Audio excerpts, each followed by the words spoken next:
Ce qui fait la richesse de Rigaud, c'est l'excellence de ses expos temporaires, notamment Pablo Picasso l'année dernière, cette année Raoul Dufy, avec chaque fois la valeur ajoutée au prestige de notre musée.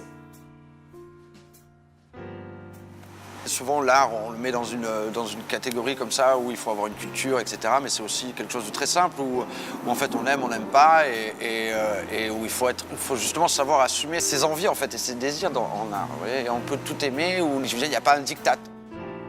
Le musée Rigaud, tel que vous le voyez aujourd'hui, fête sa première bougie, puisque nous avons réouvert le 23 juin dernier, après 3 ans et demi de travaux, sachant que le musée Rigaud, c'est une vieille dame, puisque le musée existe depuis 1833 à Perpignan. Depuis que le musée Rigaud, Hyacinthe Rigaud a ouvert, ça a été déjà, avec l'expo Picasso, dès le premier jour, entre 30 et 40 couverts en plus, tous les métiers. On a plusieurs missions. Comme beaucoup d'associations de musées, notre première mission, c'est le rayonnement du musée.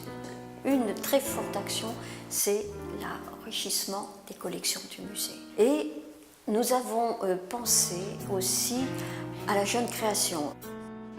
La spécificité du musée Rigaud, déjà, c'est d'avoir un lieu adapté pour les ateliers. Ce seraient des ateliers de modelage, où là on va travailler l'argile et des formes comme par exemple on a travaillé sur le portrait de famille basé sur les réalisations de Pablo Picasso. Je suis écrivain, enfin surtout dessinateur. Et à un moment donné, j'ai eu le désir de faire un autre livre en fait. Et voilà, j'ai commencé à travailler sur un projet qui est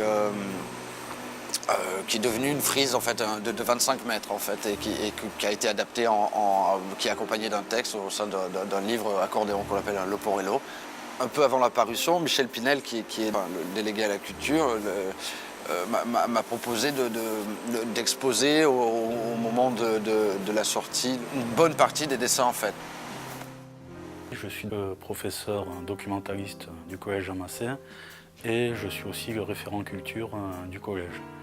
Depuis la rénovation et la réouverture l'année dernière et surtout l'exposition Picasso, nous avons pris un peu ce prétexte pour, en fin d'année, amener quelques élèves qui, en temps normal, ne fréquentent pas trop les musées et la culture au musée.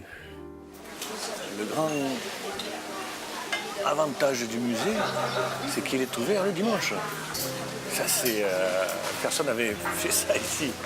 Le dimanche, les pauvres touristes et visiteurs qui étaient là, ils n'avaient rien avant, tout était fermé. Le palais roi de Majorque, le Castillet, maintenant la mairie, on peut y rentrer, le musée aussi. Donc, c'est bon pour les gens qui viennent nous visiter. C'est un musée qui est très chaleureux, quoi. C'est un musée où il y a un rapport sensuel vous voyez, moi, c'est un musée où je venais quand j'étais gamin. Enfin, il y a même des dessins qu'il y avait dans une salle juste au rez-de-chaussée, là,